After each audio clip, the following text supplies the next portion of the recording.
нервный болды. Балаларды ұратын, әпке ағаларын ұратын, стенаға басын ұратын, еще үлкен дәрет қатып шығатын. Тамаққа деген несі жоқ, тәтті тағамдарды жейді. Ұйықтамайды ғой, түнде бірақ 12-де бірде ұйықтайды. Сол шағымдар бойынша келдім. Сосын паразит бар ма деп күдіктендім, өйткені бетінде ақ мына жерінде не болды. Сосын врачтар паразит деп не істеп дәрілер берді. Бірақ ол қолданғанмен не істемейді, шашы түсті айтпақшы. Басында шашы түсті.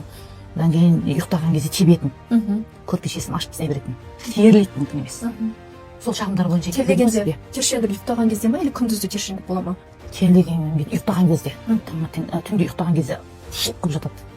Содан үстін көрпесін жауын ашып тастайды. Ашқаннан кейін қандай суықтап қалады. Сосын аяғым мұздай болып жүреді. Паштет жасауды үйрендік, костный бульонды үйрендік. Сонымен баланы әйтеуір ішкіздім. Сосын бір айда жаңа дәрілерін, сіздің айтқан дәрілерді ем схеманы бердім. Сосын кішкене жақсарды, қазір адамға тиісуді қойды. Енді Зульфия ханым, осы ем барысында сіз балапаныңыз Алдиярда қандай нәтиже болды? Бөліссеңіз. Режимеңіз агрессиясы. Кішкене ашуланып шапқан қойды. Әпкелердің несін ұратын, бірақ енді дым қойды деп айта алмаймын, бірақ баяғыдан бұрынғыдан басылды. Агрессиясы басылды, иә. Сосын тамақ жейді. Тамақ жейді.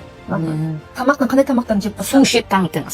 Таңертең 1-2 стакан, 1,5 стакан су ішеміз. Көрмейсің енді кішкене ішеміз. Содан кейін тамағымызды бастаймыз, жаңағы жұмыртқамызды қайнатып береміз, тіл қайнатып беремін.